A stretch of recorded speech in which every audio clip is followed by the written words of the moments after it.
Here we go. There we go. Happy Tuesday, everybody. Today's topic we are going to dive into is what happens after I find a deal and the owner is on board with seller finance. And that's what we're going to dive into today. So we just went over an example of a few deals that we were currently doing.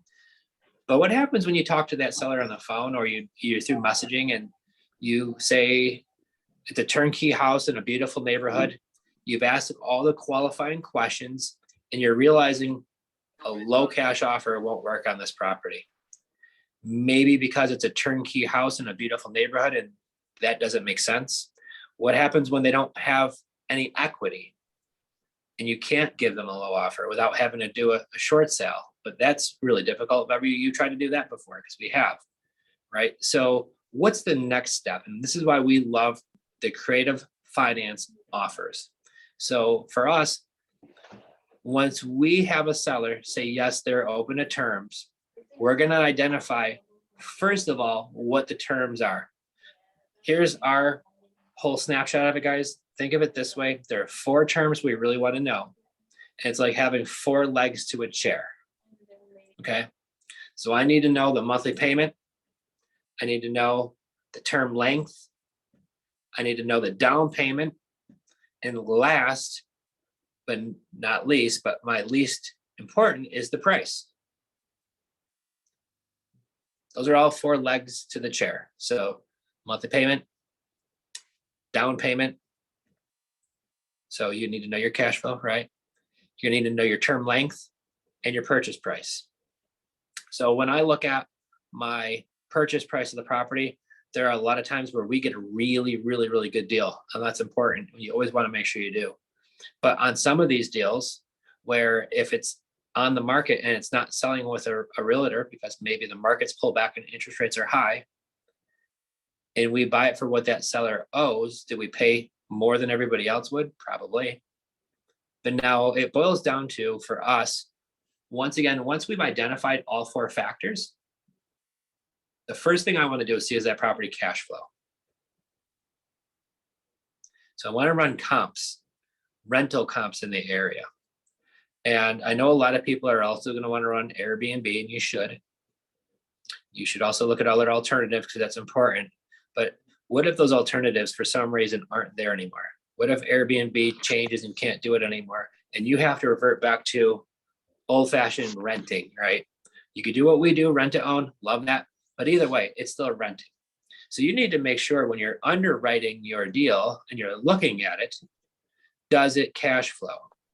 Okay, yes or no? And here's some things you want to look at if you're buying a property with seller financing or subject to. A lot of gurus, a lot of investors don't talk about. Either they just don't talk about it, or they don't see value in talking about it, or they just don't do enough deals to realize this happens. But if I buy a house from Nancy, and Nancy's house is assessed at $200,000, and I'm buying it for $500,000, eventually they're going to reassess the property, and my taxes are going to go up. So I have to realize what the taxes are going to go to, right? So if I'm buying a property subject to, I'm taking over their existing payment, and including in their payment is the PITI, the payment with interest, principal, taxes, and insurance, right?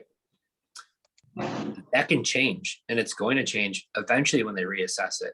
Every area is going to be different. So whatever county, town it's in, I will call them, find out how often they reassess the properties, and then what type of formula do they use. A lot of them will have a website. You could just put it in there and it'll tell you what it's going to be, the new taxes. The next thing you have to be aware is if it's your primary residence or if you're using it as a income producing property like a rental, because there's sometimes exemptions that you might miss. Nancy moves out of her house that was her personal private residence, right? Maybe she was getting a deduction for it being her personal residence, and it was assessed at $200,000. You buy it for $500,000, and it's not your personal residence, and you could watch your tax bill go up tremendously. So the amount of cash flow you thought you were getting, you might not. So be very, very aware of that. I've heard too many investors buy a sub 2 deal and get pinched and now you're into a deal that's got a negative cash flow, right? So you need to make sure number one, number uno, does the deal cash flow? Okay, and that's what's going to be important. The next thing that I do is I go to creativefinanceplaybook.com, or I go to our group and I go to our cost of acquisition worksheet, and I'm going to get that form and I'm going to fill in all the blanks. That's going to give me what my cost is to get into this deal. This is what I need to figure out, right? Am I working with the seller who tells me, Joe, I have a $500,000 home, but I want half down? I'll already tell you, cost of acquisition is going to be way too high. Not doing that deal. But what happens when the seller says, Joe, I'll do it with no money down? You realize, no money down means you still have to come up with money. Right? There's closing costs, there's payments, there's insurance, there's utilities, a lot of things, even a no money down deal. So you need to figure out what your cost of acquisition is, because it can be pricey. And I'll give you an example. Our Davenport, Florida deal, the seller wants $10,000 down at closing for his equity. That's all he wants. Somebody who's going to be taking over that deal has to come up with, I would guess, $4,000 to $5,000 in closing costs. The seller is $4,200 behind on payments, right? So now we got almost $20,000 to come to closing.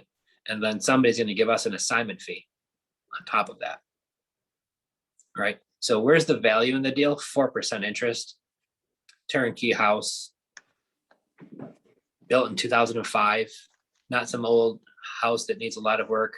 It's Airbnb ready. Just put your stuff in there and go, right? Or put your tenant in there and go, whatever your strategy is.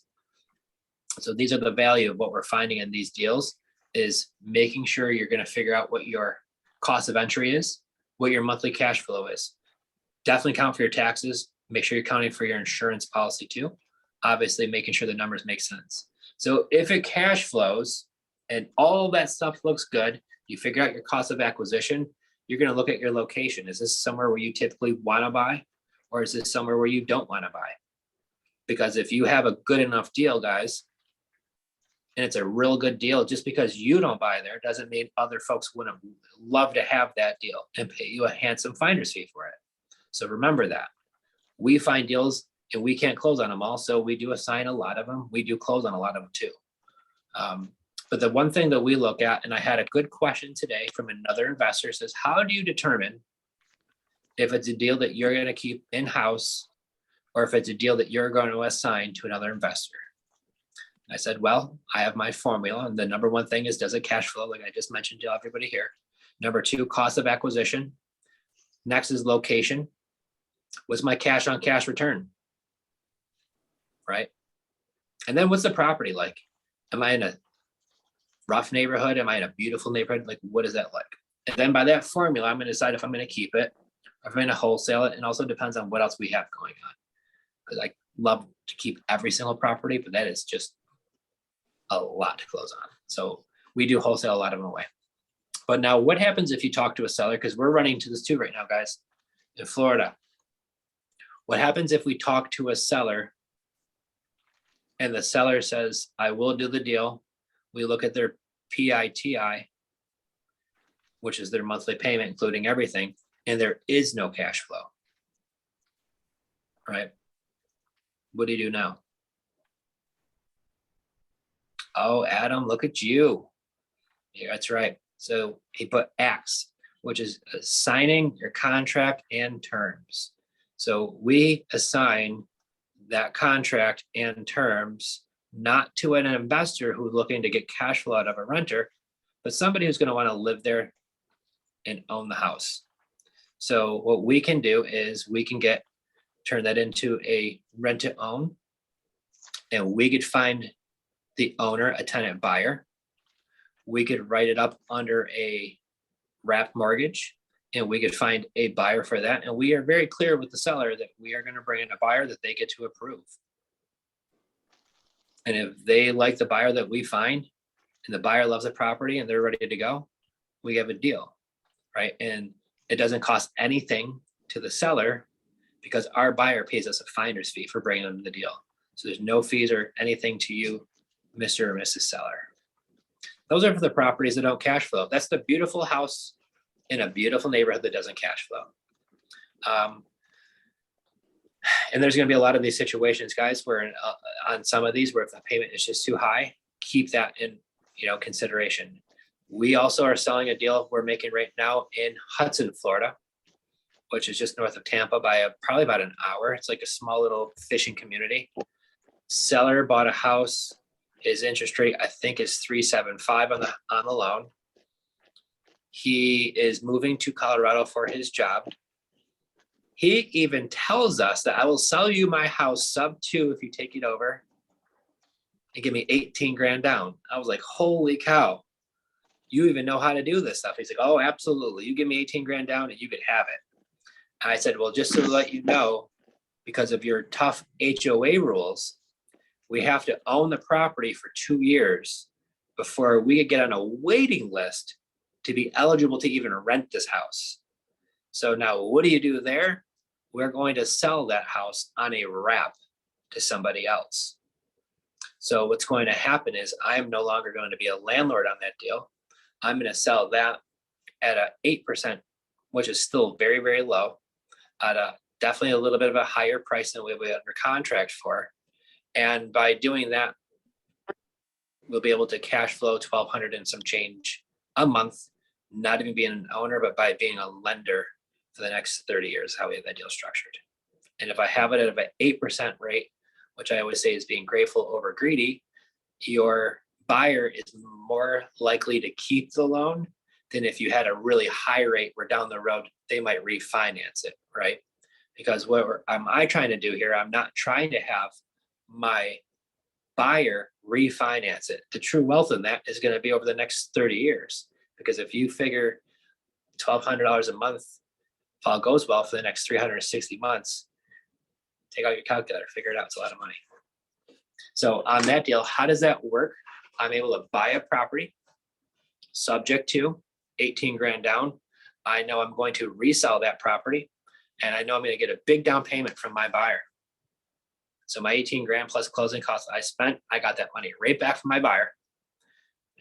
Price is going to be more. And here's the thing, guys, to think about.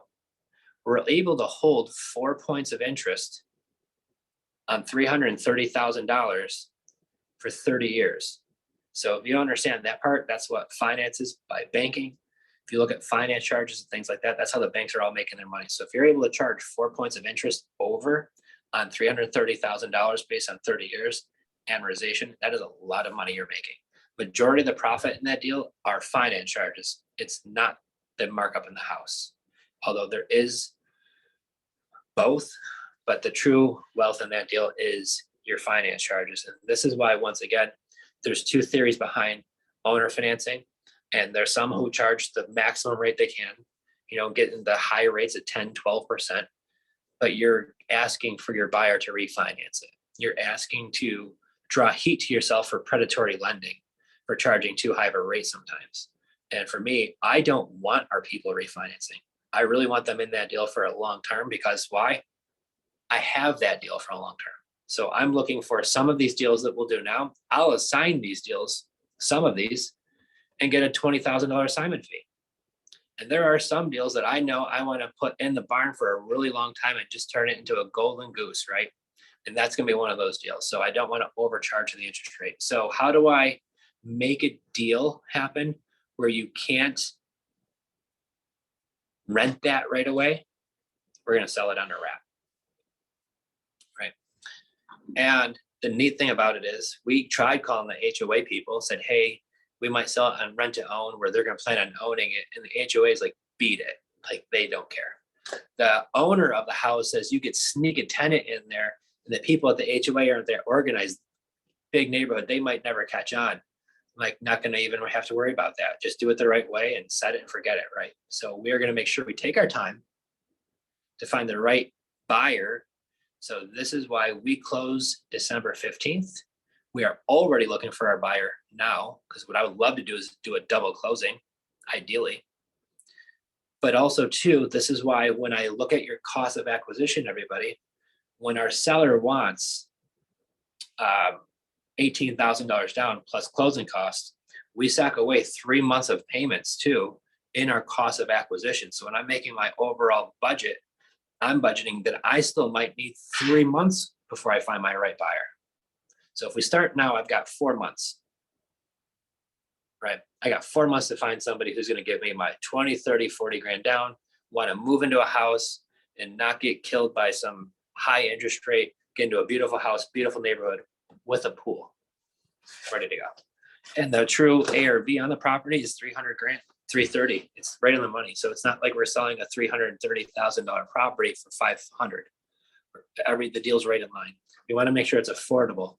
And if I can make $1,200 a month, not even being a landlord, by not having to crush somebody, but making it too unaffordable, I'd rather keep it a little bit lower on the rate, a little bit lower on the payment, but make it affordable for these people to make sure they can make their payment every month. And if they can make their payment every single month, I would rather make $1,200 a month, which I think is more than enough in a single family home, than make $2,000 a month trying to charge them, 12% interest and all these other crazy things that some people do. And I'm not saying it's right or wrong, but that's just not what we do. I try to make it affordable.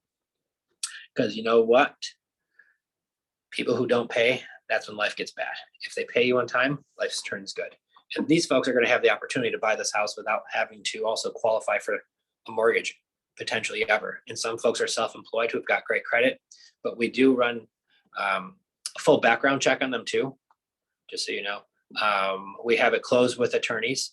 That's, I think, super important. So I'm also going to drop in our group, RMLO, which is it's for seller financing. It's a mortgage originator. When they're going to look at an application, they're going to look at your proof of income. They're going to look at your debt. They're going to check all of the things. We're going to run this full report on these folks because they're going to be planning on buying this house. The second part of that, which is also really important too, is to make sure, and I'll give you an example, if the payment is $2,000 a month, you don't put somebody in the property that makes $3,000 a month, right?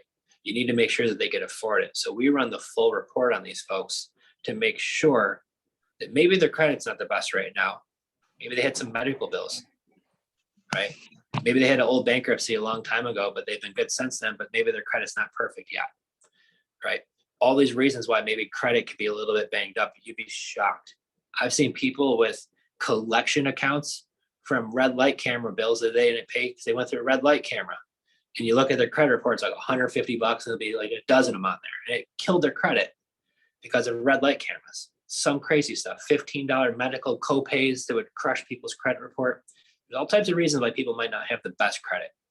But as long as they have the income and the ability to pay, that's what we look for. So once again, just to kind of touch base on that, properties that don't cash flow, we're looking to put a homeowner in that property. We're going to run that report either way. If we keep it in-house and we're going to put a homeowner in there, we run the same kind of report. If it's going to be a rent to own, guys, write this down. We use screenthetenant.com.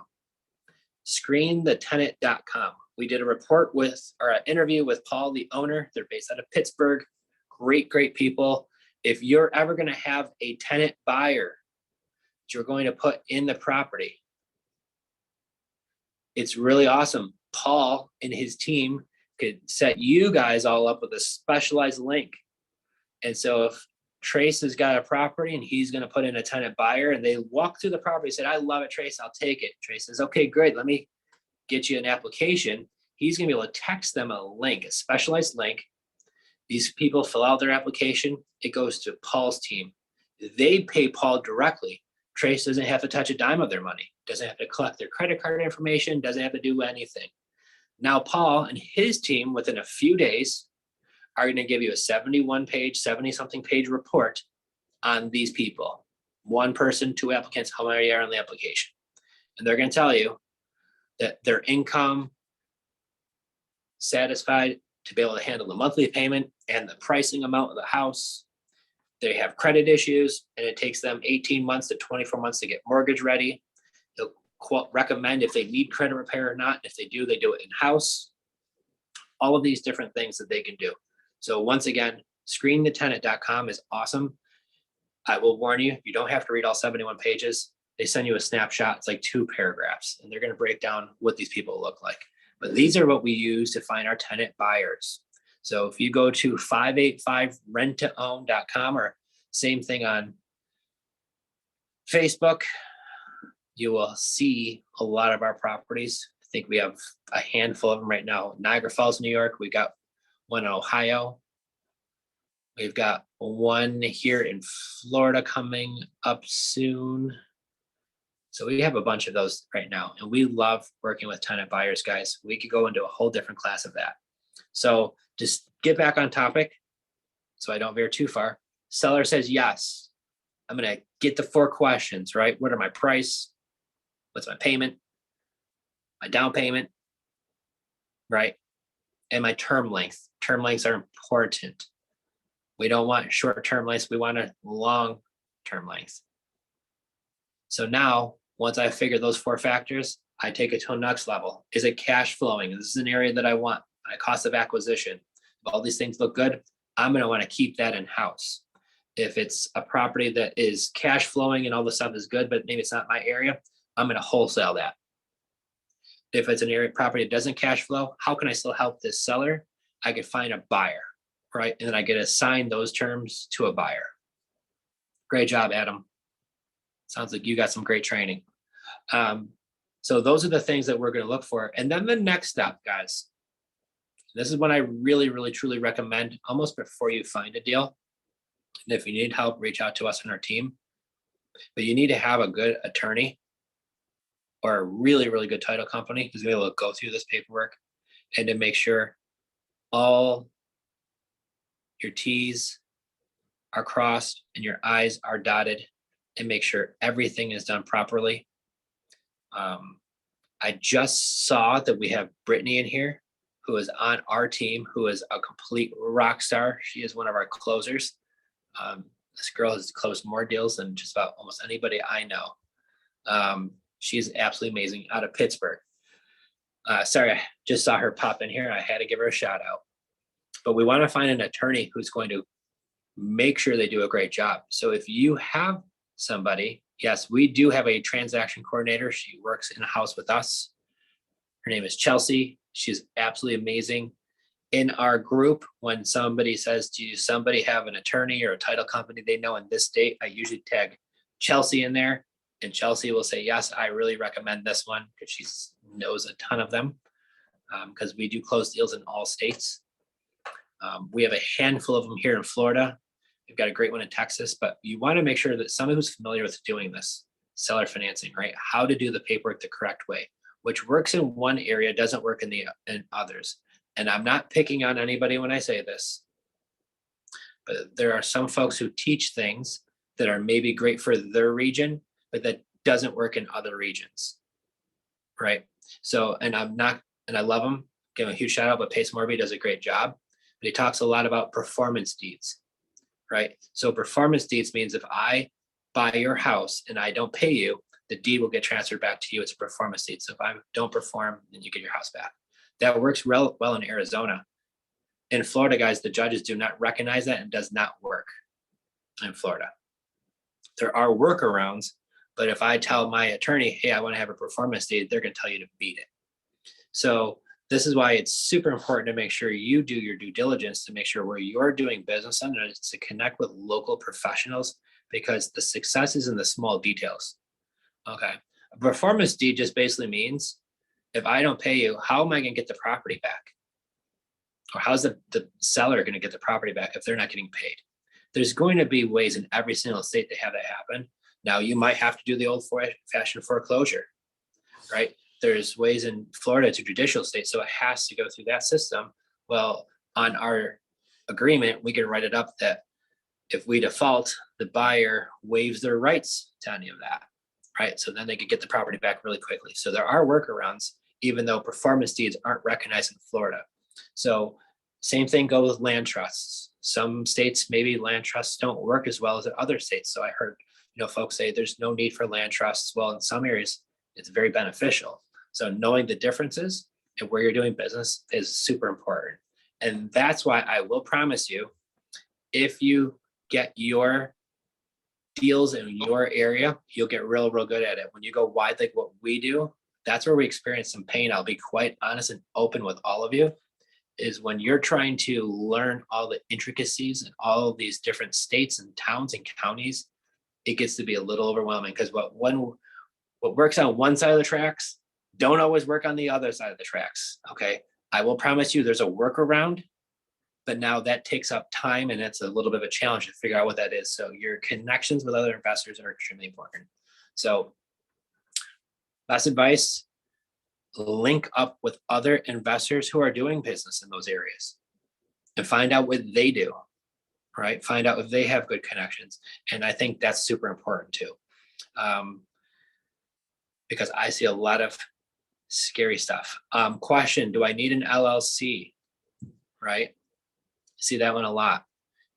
So how we do our properties, when we buy our properties, we deed our properties into a land trust. Okay. And then what we do is we have one of our LLCs be a beneficiary of that land trust. And the reason why I love land trust, it's not just for privacy, although that's one of the reasons why it's really great to have it. And it's not even just the fact of when people say, if you deed a property into a land trust, the bank can't pull the due on sale clause. Well, that's partially true. If the beneficiary is the owner, then that is true. But if the beneficiary is your LLC, then technically they still could call the loan due. So have they, will they? That's a whole different story. If you make your payments on time, have proper insurance, odds are they won't. Chances are they won't. Will it happen to you? Probably not, but who knows, right? So if it does, what do? The other reason why I love having a land trust is maybe I bought a house from Bob and I made the LLC 123 Smith Street LLC, and that's my LLC, and then the land trust is being sent to my LLC, right? But it's deeded to a land trust. And now the bank finds out on this paperwork that Bob's not the beneficiary, and they want to call the loan due. Very easily, rather than have to quick claim deed, do any of this stuff, I can write a new trust agreement and add Bob as a 0.5% owner beneficiary of that land trust. And now he's on it. His name's on there, and there's nothing that they can do legally. So I love the versatility and flexibility of a land trust, as well as the privacy of a land trust. So there's a lot of benefits to doing that. Does that work well in every state? I've heard Pennsylvania attorneys tell me you can't do a land trust in Pennsylvania. It doesn't work in Pennsylvania. But guess who has a land trust in Pennsylvania, guys? It does. So you just have to find the right professional who understands it. And it's not everybody. So I will say that's extremely important. So how to structure your deal, analyze it, make sure you're working with a great attorney, right? So you could take that property down. Then once you take the property down, what's your exit strategy, right? This is why I always say it's very important, even if you're going to use it as an Airbnb and that's your primary focus, that's great. But you still want to make sure, if maybe the county says no more Airbnb in this area and the market has a downturn and you can't sell it right now, right? Or you never know. You want to make sure that if I put a renter in there, I could still make some money on their cash flow. And I think that's extremely important to make sure when you're analyzing your deals. So cool. I saw we have a bunch of questions coming in. So I want to make sure that we get to them all. Questions, concerns, comments, drop them in there, guys. We'll go over dispo another time because I think we've already hit on that before. There's so many different ways to dispo a deal, but I will tell you, and maybe this is what we do next time, the more ways you know on how to dispo a deal and all the different ways you could dispo a deal will open up ways that you can make more deals, if that makes sense. And sometimes it's a little tricky to understand that, but maybe I have Steve here and Steve says, Joe, I want deals in this area and this is what I'm looking for. Well, if I'm talking with a seller who says, Joe, I have that property, I want to be able to make that deal because I know this is exactly what he's looking for. And I know that this is his exit strategies that matches the numbers on this deal. So the more exit strategies that you have under your belt, the better you're going to be able to how to structure deals on the front end. And we'll save that for another course. I want to make sure we get to questions and keep it on time because it's the holidays, guys, right? We could spend all day doing this, but I'm sure we got other stuff to do too. We got turkeys to get ready and stuff. So questions, you got some? Not touching the turkey yet, hon. Well, you're getting ready. At least go get it. It's here, right? Okay. So I wanted to just touch on that land trust again. Did you want to even share one of the sellers that you spoke to recently? Who brought up land trust? Yeah. So the one deal that we're buying, where we can't rent it in that neighborhood for 2 years, he says, I'll let you buy my property. This is verbatim. He said, I'll let you buy my property sub 2 if you give me 18 grand down, but you got to do me a favor. And I need you to make sure when you buy it sub 2 that you deed it into a land trust, because I had another deal that I sold with seller financing the same way, and the bank called the loan due. I was like, holy cow. Okay. I was planning on doing that anyways. Not a problem, but yes. So it was just great to talk to somebody, and he is an investor himself. But what he does is he buys a house, and then every 2 years he turns around and moves and sells it and makes a whole bunch of money. He says, but his job transferred him way early, so he hasn't had time to finish this house completely. So he just wants to get his 18 grand and run, which when we looked at it, looked surprisingly nice. So it's turnkey, rent, ready to go, or we're going to sell it on a wrap. So it was just interesting that he came out and said that. Yeah, typically a seller won't know a land trust, but I found it really interesting that he already, the only way you're going to buy my property is with this. So some people do know about it. And I just got this text message from my dispo manager. Any of you, can you read that? Oh, wow. Okay. 40,000 on Davenport. Get some. For an assignment fee for Davenport, Florida. So once again, guys, this was a deal that we were going to plan on keeping in house, and either we're closing at it next week, or if somebody's got $40,000, they're going to probably be closing on it themselves.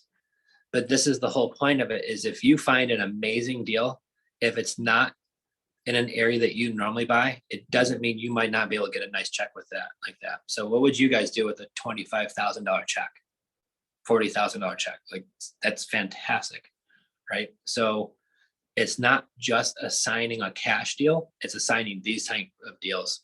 And so what are investors looking for? They're looking for a deal that they can get into, that they can cash flow on. Goodness, Adam. Not going to use space. Okay. All right, back to I know somebody was talking about the land trust. They're having a little difficulty having title companies recognize them. The paperwork is kind of challenging. And so do you think finding an attorney might be more beneficial, because they're saying that the seller is saying that they're creating the trust for estate planning purposes, but that's not fully true. So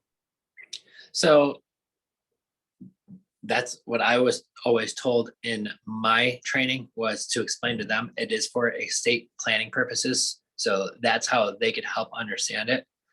And not to overly complicate a trust, guys. It's an agreement. It's like 4 pages long. It's not overly complicated. I've had attorneys want to charge $10,000 to write a trust agreement. If it costs you more than a few $100s, guys, you are being charged way, way, way too much. Okay, it's a very simple form. There is a beneficiary and a trustee. A beneficiary is the person that benefits from the trust. Okay, so if you think of a trust fund baby, the trust fund kids, the trust fund is usually for the kid who they're gonna have money set aside for them. The trustee is the person who could write the checks, who signs for it all. It cannot be the beneficiary. It's got to be somebody else. Why? Because mom and dad know the kid's gonna while out if they had all that money and they had access to the checkbook, so they put somebody else in charge of that. That's the trustee. So now you need a beneficiary of your land trust, which now we set up as an LLC, and you need a trustee, which cannot be you if you're the owner of the LLC. although it can be another LLC that you own, or it can be friends, some family, but not all if they're linear descent. But there are different ways. So yes. And then they're just kind of chiming in here, revocable rather than irrevocable trusts. I That don't was know. tricky. I think it's Gritty, yeah. We might need to do a little extra. yeah, I gotta remember, honestly. Write that one down, guys. We'll come back to you on that. But I see the question here. Do you have any tips on finding good real estate attorneys who understand this stuff? And that's honestly one of the reasons why we created our group, was so that, you know, we love Facebook. We find such power in networking and finding the folks in your area that you're doing deals in and seeing who they're using and who you can trust. And so I would say definitely start there. Word of mouth, I think, is probably one of the best ways, and using social media to find that. Do you have anything to add? Yeah, I would say too, we have started a list in a lot of different states of attorneys that we've used who understand it, title companies that we've used who understand it. We also believe in networking. Other resource too, guys. Scott Horn is based out of Dallas, Texas. He is able to assist in closings in all states. Although he is not an attorney in all states, he could help facilitate the closing and to make sure that all of the T's are crossed and I's are dotted and the right disclosures are had. You know, he'll get with the attorneys and he'll find attorneys in his network also too. So I would recommend also his services. There are also places like, you know, nationwide title companies and things like that. I've heard Constant Close. I've never used them, to be honest with you, but there's a plethora of resources out there to really find out. But if you have a deal and it's in XYZ state, drop it in our Facebook group. If you're looking for an attorney or a title company in a certain state, and we might already have it in our network that we could share it with you guys. Mm-hmm. What is the state you enjoyed the best experience? I guess that's what you qualify best, right? So we do a lot of deals in Florida, and I love Florida because I think there's a lot of opportunity. I like the price points in Florida because $1 million home here is very common. Florida is challenging because there's a lot of, I don't want to say this in a bad way, weird stuff that goes on here for some reason. Some of the craziest seller stories, and I've been doing this for 20 plus years, and some of the wackiest, craziest stories that I have ever came across are all coming out of Florida. I don't know what is going on in the water here. I mean, people who are literally stealing people's houses. I mean, how many forged quit claim deeds that were notarized with fake notary stamps and all this kind of stuff that we came across already? I mean, a ton of these people squatting in houses. So I think it's really strange here. But I love the fact is there's a lot of folks here who need help with homes, a lot of different situations. People are moving and coming and going out of the state all of the time. People move here and then realize they don't want to live here. And there's a lot of people, 1,000 people moving here every single day. So I just feel like there's a lot of opportunity here. So I enjoyed that. New York takes too long to do deals. I don't like doing deals in states where it takes me 60, 90 days to close. So I like Texas because I could close in Texas in 8 days. Some of these states you could close really fast. So I enjoy that speed and ease of convenience too. So I think those are some of my favorites. Pennsylvania, I don't know why, but our Pennsylvania renters are fantastic and just always seem to pay well, and I don't know when they continue. The renters were, but we need to find a good attorney down there, up there. Mike Scott, the new one, he said it's Oh yeah, fantastic. that's true. Yeah, the first one got a little goofy on the land trust, and somehow my sister's name is involved, so I don't know what happened there. But yeah, you live and you learn, right? So don't let that hold you up. If you don't know, you just figure it out, guys. There's some things that just kind of happen and you learn and you're like, okay, that was a great experience. I will use them again. Or that was definitely not the best. So you'll find somebody else next time around, but you can't let that hold you back. So definitely do your due diligence, but understand that human beings are human beings and you never know what you're going to get. And I'll be honest with you guys, my cousin is an attorney in New York. He's my family. I love him. I would never use him as my real estate attorney because we'd end up choking each other. But in all honesty, he doesn't specialize in real estate, although he can do it. He doesn't know all of the small, fine little details. So it's just like having a specialist. And this is where I look for an attorney who specializes in, if it's an attorney state, real estate transactions, right? Rather than a general attorney who could do many things. I really look for ones that really specialize in real estate transactions. And those are the ones you're going to have the best luck of finding somebody who could do this kind of stuff with you. And in Florida, they're all over the place. They're fantastic. I'm going to scroll back up here. Sean was asking, when we use seller finance, are you paying using a servicing company? No. Seller finance, there's no mortgage in place. So we're just paying a seller every single month. So through our business checking account, we'll set it up that we automatically just send him out his payment once a month. Automatic bill pay. Mm-hmm. That one's pretty cut and dry. Wendy was asking, what happens when you have a sub 2 deal and the seller tells the bank, I saw something the other day that they put $50K in the contract, didn't understand it. Could you explain what to do in that situation? So what we do tell the sellers is, obviously from here on out, we are communicating with the bank, so you don't need to, so don't. However, if they do, I guess it depends on the conversation. Do they say, like, I want my house back or something like that? Because I've seen situations before where, and this was just recently, I think it was a question like in a Pace Morby group where a gentleman bought a house sub 2, did a whole lot of renovations to it. The seller now sees their house with all these renovations done to it, and they want the house back, and now they're fighting them for it and are telling the bank, I don't even live there. I've sold the property, and there's all these, other things. So here's where I will always say, make sure that you do business with people who want to do business with you. Most importantly, because the challenge is we work with a lot of sellers in a lot of situations, and some of them are kind of challenging to deal with, right? And if they're challenging to deal with now, this is not a cash deal that once we go to closing and I give the money and the paper's all signed, the dust settles and they're gone and we're gone and we'll never see each other again. When you buy a deal with seller finance or sub 2, this is a long-term relationship. So you want to make sure you don't get in a long-term relationship with crazy, okay? Because that's going to make your life crazy.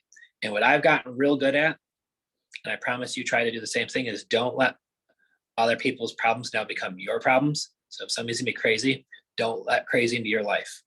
So if the deal looks great, fine, but what's the rest of it look like, right? So when we work with sellers, they're loving the fact that we're able to help them out. They love the fact that we're able to do this. Do I have a crazy seller right now? Sure do. Because you know why? When his ex-wife was living in the house and he didn't have access to the house, he forgot what they left the condition like. He forgot how we took over this house and all the challenges that we had to get this house. Now he thinks we're making all this money, but yet cost of acquisition was high because why? I had to put money into the house. I had to cover closing costs and all these payments, right? So I will get paid once our tenant buyer buys us out, but now he wants to get paid out sooner. Tough cookies. It just is what it is. I get paid when you get paid. We're all in the same boat together. And this is why I explained to the seller, you just got to be patient. But this is also too, the flip side, guys, why I like working with tenant buyers, not just a renter, because in place at one point, I do have some type of exit strategy set up to where I can tell my tenant buyer, hey, listen, we need to move this along a little bit quicker, or some of these deals I'll never push them out of, right? But if he wants his money, I'm not going to hold him to the 10-year term. I've only been in it 1 year. I will try to help out and accommodate him. But I had the conversation with him that, we made a deal and I'm going to stick to my end of the bargain, just like you're going to stick to your end of the bargain because this is what we agreed on. I will try my very, very best. I will promise you that to get it done a lot quicker, but I can make no guarantees. But I will promise I'm going to do my best. And that's what we're going to do. He understands. I don't think he loves the idea, but he understands.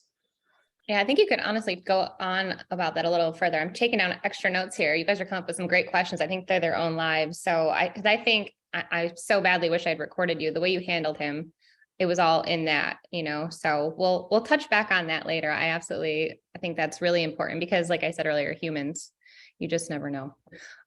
So let's keep going here. Jay was asking about our Florida deal. Can you buy it with a wrap mortgage with the seller and then sell it with owner financing and another wrap mortgage to your own buyer? Yeah, absolutely. Yep. If you want to stay in the middle of the deal, because there's enough room in the middle of the deal to do that, you sure can.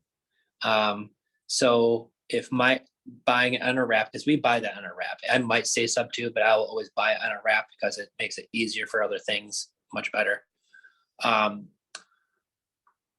However, once we buy that on a wrap, we love the rent to own model because if the deal goes backwards, can I get a foreclosure done faster versus an eviction? So I like that better. But however, yes, you can turn around and sell that on a wrap too, especially like places like Texas where you can't sell it on a rent to own. Wraps work very well there. And to be honest with you, you could foreclose on a house and get it back so fast in the state of Texas, you could probably get it, probably takes you longer to fill up your gas tank. It doesn't foreclose on a house in Texas. It's just, they're really quick about it there. So if the deal does go backward in Texas, you foreclose on them there. But yes, you can definitely do that. All right. Maddie was asking, finding a rent to own tenant, how do you know you're going to find a rent to own tenant that will be willing to pay enough to cover the payment? I keep finding sub two deals that just don't cash flow, but not sure how to underwrite with a rent to own buyer. That's a great question. So what we do is I currently look for the school district for one. Is it in a good school district? Because you're going to always find renters who want to rent in good school districts. Number two, what are the current rents renting for in that area? Number three, this is the secret trick, because some houses, in some areas, you can't find a lot of renting comps. I will look for apartment complexes in the area and see what a 2 or 3 bedroom apartment rents for in an apartment complex. I really want to figure out my baseline for my comps, what everything is renting for.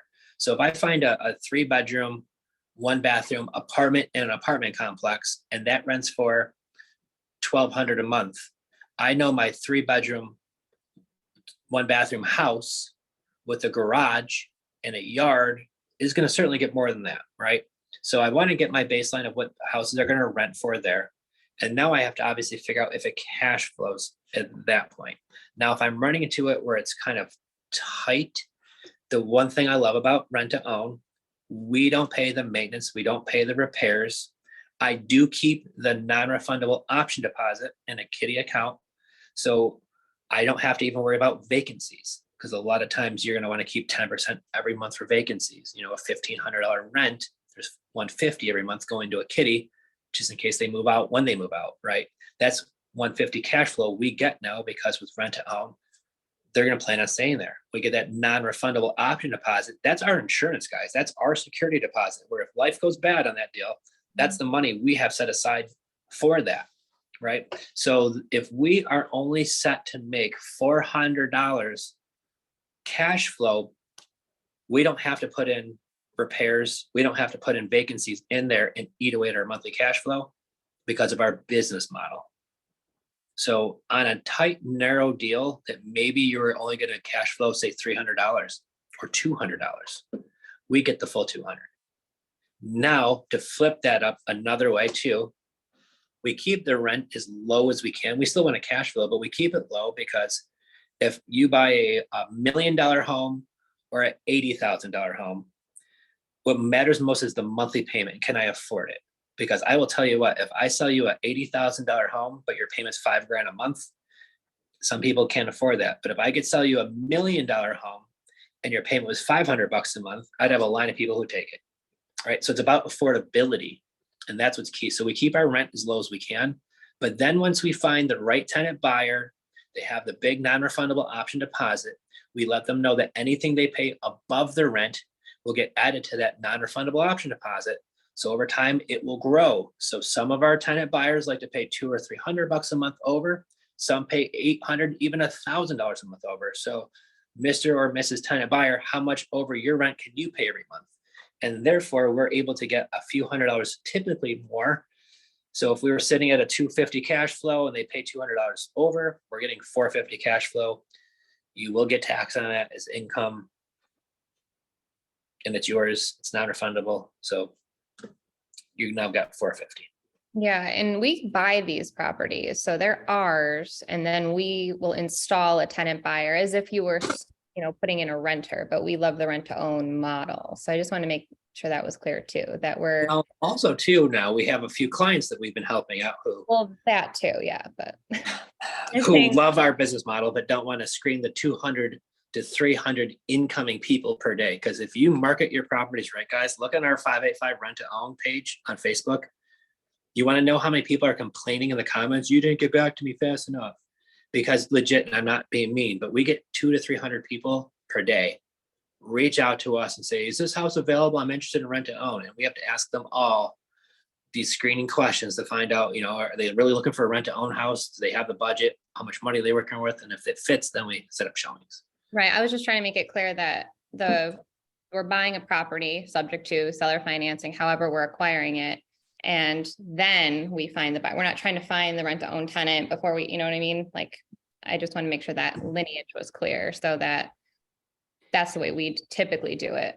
And then to piggyback off of that, Melissa says she loves the videos. You're so welcome. We love coming live. If a tenant buyer doesn't exercise the option and you renew their option paperwork, do you charge another option fee or do you roll it over?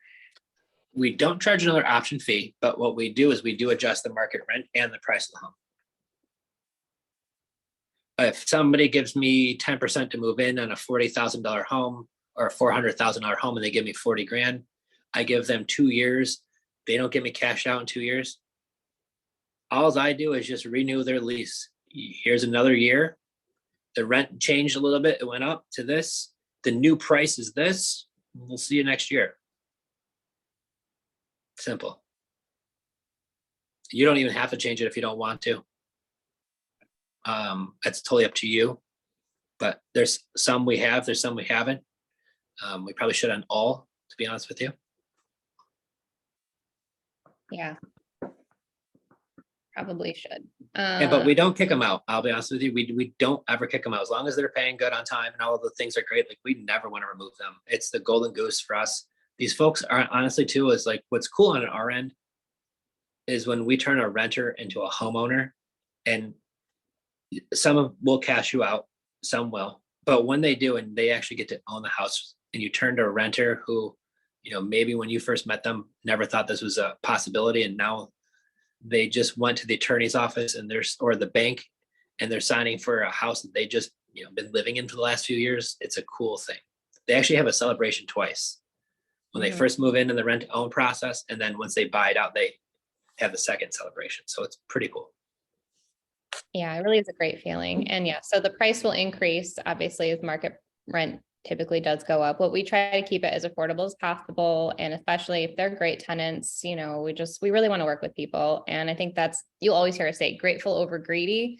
And if you have a great tenant, and if you've been a landlord or even owning the rent to own, you want the right people in the house. And if they're taking great care of it and they're paying you on time, you're not going to change that up too much. Don't kill the goose that laid the golden egg. Yep.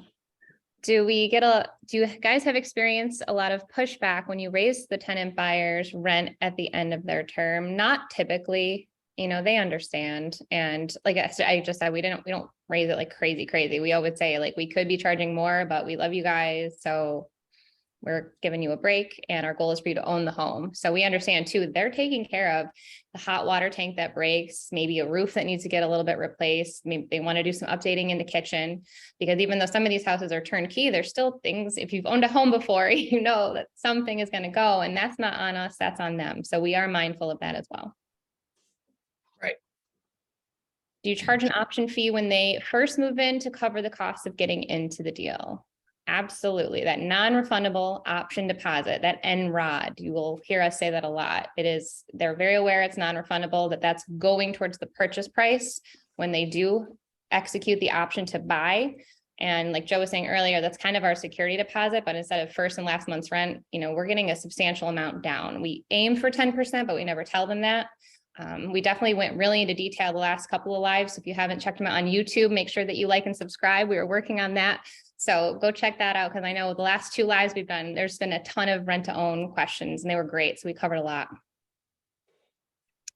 And then on a $400,000 house with 40,000 down, do you keep the whole thing in a separate account for the entire time? Nope, that's your money to spend. Just make sure you have a copy. Yeah, it's called your bank account. It's yours to spend. You're going to get taxed on it. But what we make sure you do is keep a copy of, if it's a check or a money wire, because what's going to happen is it's year 2, 3, 5, whatever year it is. And then your tenant buyer is going to come to you and say, hey, I want to buy the house. Then you're going to set them up with a mortgage person. If you have one that you've been working with, a really great one like we do, or they might already have a lender that they're working with. That lender is going to want to see the original agreement. That lender is also going to want to see the original copy of the check. So to make your life way easier, you make a file in the very beginning, a copy of their driver's license, a copy of the application, a copy of their report that you got back from screenthetenant.com, a copy of that check is in there, right? And you put that all in their file, a copy of the agreement, all in their file with their lease. So now what happens is you have the file on your tenant buyer. If they decide to buy it out later on, things like that nature, that's where you keep all of their information right there. Send it to the bank, and they, next thing you know, before you know, especially if you've got a really good mortgage person like we do, our buyer wants to buy it, and in 30 days we have a check sitting in our mailbox. Absolutely. Ruth's asking, do we keep some of the NROD liquid just in case things go south? I think, as long as you have money in your accounts, just in case, anything can happen. As far as keeping that part of the money, that's up to you. It's your business, however you want to do it. But if a tenant gives you a large non-refundable option deposit and then they don't pay rent, then you have to make sure that you're paying a seller's mortgage payment every month, that you have money to cover that. So wherever those, monies are coming from is up to you, but you always want to have reserves, especially in investing. So what I like to do, especially if I'm new or just starting out, I will take that money and I will put that in their account. I'll put my cash flow in there and I'll have that account. And I will keep that in there until I get to a certain threshold, and then I can start drawing out of it after then. But what's going to happen, and you want to know how we know, because we have 2 of these people in our lives. They gave us $10,000 down, move into a house, give us first month's rent, and then guess what? Not pay us. So if somebody just gave you $12,000 down, don't you think they would pay you? They don't, believe it or not. So I'm going to warn you, you want a good security deposit, you want a good insurance. The more money you get down on your non-refundable option deposit, the safer and better off you are. You get $3,000 down, you get $5,000 down, you're going to get burnt. I promise you. You get $25,000 down, that person's going to respect that property, respect that deal, respect you a lot more. I promise. So when you have somebody who gives you $12,000, move into your property and doesn't pay, do we still have to make the payment to the bank? Sure do. So what am I going to use for that? His $12,000, dummy. Then I'm going to kick him out of his house because he doesn't want to pay us. He hasn't paid us in 6 months. And then guess what I'm going to do? I'm going to collect another $15,000 the next time around and put in another tenant buyer who hopefully respects the property and does it all over again the right way. So I can't believe somebody would forfeit that kind of money. People are crazy, but once again, people do crazy things. And that's a New York deal. It's not even a Florida deal. So I can't even blame it on Florida. It's crazy New Yorkers doing crazy New York stuff. Yeah. So the question Wendy's asking, do we check on the properties to see if it's in good shape? We don't do walkthroughs, but if they're local to an area, we'll have contractors drive by, or No. But in a case like this, we're checking on this one because we're trying to get them out. But if it's something set it and forget it, and we're collecting rent every month. And I'll be honest with you, we have properties all over. We have seen a fraction of the properties that we own. We haven't even gone to them. Yeah, that's true. Never. Pictures, videos, that's it. So. And it wasn't always like that. So our first one that was, an hour away, and we went to it and checked it out. And then the next one was, the other direction, an hour or so away. And then they got further, and we're like, we can't drive to all these properties. So looking back, we could have done this sooner, but don't let the fear, especially with these Zooms and FaceTime and the ability to get people boots on the ground. It's all totally doable. You don't have to go to every property all the time, especially if you can get really great photos, or if it, like these properties that we're finding that were listed and they're not selling, so you have pretty accurate photos. Now is the time to be able to do that virtually, as we live in this wonderful technological age here. Never been easier than it is now for photos and videos and things like that. So, and here's the one thing that I've learned. If I buy a house and I finance it with Wells Fargo, after I buy the house and I close on it and I take out my loan with Wells Fargo, and then I get into the house, I'm like, oh my goodness, the seller never told me that there was a fire breathing dragon in the basement, or something crazy was going on with this property. And then I call up Wells Fargo. I'm like, hey, listen, I didn't realize this before closing because the seller never told me.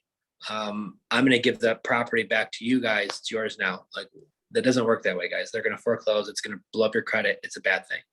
So I want to go over what's the worst case scenario if a seller doesn't disclose something to you and you buy this property sight unseen because you bought it on a Zoom call, and this property is 5 states over and you never saw it. Right? Maybe you sent over a contractor and the contractor never found out about the dragon because the dragon was at work that day. Right? I don't know. I'm just giving you the worst case scenario possible. You bought the property because we typically buy with no money down, so you cover closing costs, and then you decide you don't want the property, or that it wasn't disclosed to you properly. You could quick claim the deed back to property back to the previous owner, and because you do it into a land trust, there's no litigation that comes back on you. Now, talk to your lawyers about this, but this is the experience that we've had and what I've learned.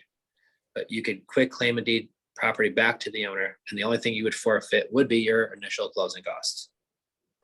So have we had sellers lie to us about their properties that we're buying and not fully disclose what's going on to them, foundation issues and things like this? Absolutely we have, guys. And they know that they're selling us the house virtually, so they know that they could potentially sweep some stuff under the carpet with us. Have things got by the goalie before? Yup. But what's the worst case scenario if that happens? Adam's correct. But what's the worst case scenario that could happen? I could be out a few $1,000s potentially. Worst case scenario. Okay. So I'm going to view what's the worst case scenario and then accept if that was the worst thing that happens to me. Okay. And then I still make sure that I make those deals, because once again, with our model of business with tenant buyers and things like that, we're usually in a good spot. We could sell rent to own handyman special, guys. So there's a lot of times where somebody might want to fix it upper. If there's something major to the house that wasn't disclosed to us, there's a sinkhole in the backyard and the house is caving in, and the seller never told us about the sinkhole in the backyard, and they never took pictures of the backyard because they knew there's a 20-foot crater in their backyard. Because in Florida, we have sinkholes, guys. You don't have these up north as much as we do down here. That's a thing we have to consider. But if that was the case and that happened and the house was caving into the sinkhole, we didn't know about it, I could just quick claim the deed back to the property back to them and say, y'all never told me that. Mm-mm. So this is why we buy virtually. Yeah, I think that's a whole other Zoom. We could talk more in depth about that. I got some great content ideas. Thank you for always adding suggestions. And if they come up, feel free to send a DM or drop a comment in the Facebook group. We're loving it. We want to know what you guys would like to know. So for the RMLO, is that something that we were telling people to ask Scott Horn, or is there another resource for that? Or there's a few. You have to look up what state you're doing in. I would Google it for your state. Okay. Scott has some connections with it too. He's very, very big on that. He's honestly, guys, the one that turned us onto it. Mhm. And he does a lot of training on it. But a little bit about Scott, him and his LLC is one of the largest single family home owners in the state of Texas. He's done, I think, close to 10,000 of these creative finance sub 2 transactions. So I know a lot of folks like to claim they're the biggest in the country as far as education. Like nobody's done more deals than Scott, and probably Eddie Speed are the two guys. So I just dropped his name, Scott Horn. He's on Instagram too. He's got somebody trying to help him kind of blow up social media. He's an older gentleman, but he is so full of knowledge. Like you listen to him, you're going to walk away with a lot of good information. So Owner Finance Network, he talks a lot about all these strategies that we're talking about. And sometimes when somebody says it, it just might click a little bit differently. So check him out. He's a great, great resource. We love Scott. And he's a great guy. Like, I mean, I was texting with him about a property that we're looking at in Texas. He is a wealth of information, and I don't know how the guy could talk to everybody as much as he does, because he's always doing something, but he is, I don't think he sleeps. He's like Superman. I want to be like Scott when I grow up. And then I'll end on this question. Kenny, do you recommend having a home inspection done during the due diligence process? Yeah. So here's what we like. We have not 100-point check. Like I'm going to send a home inspector, like I'm going to be getting a mortgage and be moving in. We send a contractor to give us like an 18-point check. Right. Because if I hire a home inspector, their job is to go find stuff wrong with the house. And I love that. You're going to go spend $400 or $500, $600, $700, $800. If it's a property that we're going to keep in house, yeah, do we have the checklist, hon? We do. So we have a 18-point checklist that we like to send to a contractor to go do a walkthrough. And it's going to basically ask, like, how's the roof? How's the windows? How's the foundation? How's the kitchen? How's the bathroom? It's going to ask all these questions. And that's going to be my best snapshot of the property. And if I start hearing some wild things on that report, we take that in consideration. But then once again, if you're hiring a home inspector, they're going to come to you with this big, huge, gigantic report. I just want to find out the big 18 things. How's the plumbing? How's the electric? Like my stepdad just went through one of the properties for us, and as he was walking through, he's like, oh, this floor is soft here. And he was able to point out some things to Joe that we wouldn't have known otherwise. Yeah. So the one thing that we love too, guys, is just paying somebody to go there to do a video walkthrough. And what we've noticed is if you just bring your phone and then take 20-second videos off your phone and text them. Don't take a 20-minute video and try texting me that long file in some Dropbox, whatever crap. It's too much for me. I hate having a Dropbox, Google this, and all the other things. I just want to take a 20-second video and show it. So take 10 of those and text them to me and do a walkthrough. So I did a walkthrough yesterday on our property in St. Pete in Florida. And I sent those over to our dispo manager, but that was exactly that. I sent over probably 5 to 10 videos of these 15-second clips. Yeah, Scott Horn is a real estate attorney and a big time investor, but he is full of, There you go. Wendy's got him. Yeah. Perfect. So with Scott Horn, he also could help you. So if you have a deal in another state outside of Texas, he's an attorney and for the state of Texas. But if you have a deal outside of that, he could help you facilitate that deal and link you up with an attorney in that state. They're going to get to a point where they could do closings, assist with closings in all states. All right. Well, I appreciate all of you. And just a reminder that you are our VIPs for being here. So our Black Friday sale is live on our website, guys. Half off right now. So if you want more education and some more goodies, we've got ebooks, we've got classes, and we've got how many hours of closing calls? I forget how many hours you guys did, but 2.5 hours, guys. So a lot of times what we have is like, we love to do this, but we also have had specialized classes where we dive deep into stuff. So we're having our half off Black Friday sale, but we also have our closing call compilation, which is a blend of myself and a lot of Brittany's calls too, of a lot of folks want to say, what do you guys sound like on these calls? What do these conversations sound like? So if you actually want to hear the recorded calls from deals that we've done, we've got 2.5 hours worth of calls. And with a half off sale, it's almost free right now, guys. But you Yeah. could pop that in there, and you want to listen to the questions that we've asked, the conversations, how we structure the deals. It's all right on there, right on our site. And that's Literally just for take who wants some to. notes.